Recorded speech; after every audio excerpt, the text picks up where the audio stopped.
Morning everybody, Josh Uzell, Breakthrough Real Estate and Property Management. Hope you're having a fantastic week.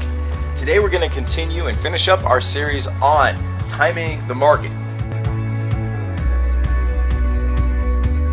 Yesterday we pointed out the actual disadvantages to sellers, although understandably wanting to sell at the peak, why that isn't in their best interest. Number one, where are you going to find your new home? And it's that much harder to find that great deal. That way you're going to be able to get that little bit of equity because number two, where's the market going to go? If you sold at the peak, do you actually expect to make that much more equity in this home? Do you expect the prices of your new home to go up? Not necessarily. So you might be having to ride it back down for a ways, therefore quote unquote losing money for a little bit of time before it comes back up, right? Either way, that's not necessarily in their best interest. So let's give them a valid solution to their quote-unquote dilemma. The great news is the window for timing the market is actually much larger than most people realize.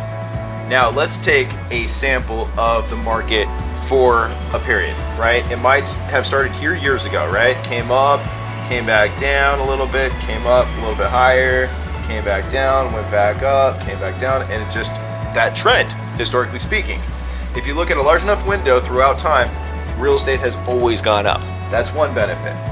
Now, Mr. and Mrs. Seller, here's the true way to maximize this market.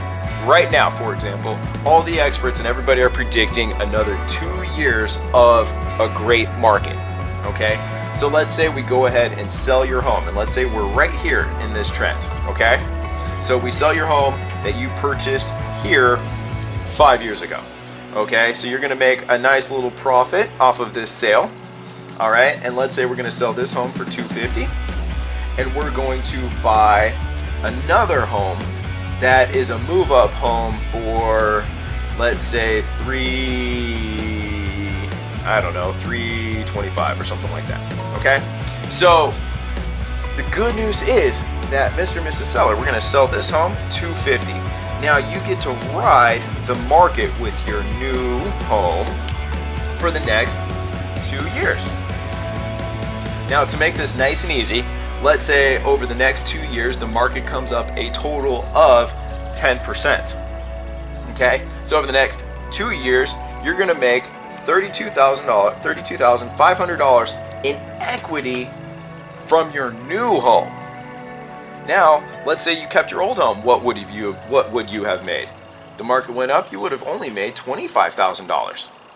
So number one, you made profit by selling at this point, and because you're still going to ride the market up, you still have more options, and you're going to be able to take advantage of the better equity, the same percentages, just with your new home in this market. Now, let's say the market comes back down. Oh, let's say it's a smaller one. Guess what? You still made money. Let's say it comes back here and comes up. Well, guess what? You're going to be able to ride the window that much larger in your new home. The windows for maximizing the market are actually much larger than most people think.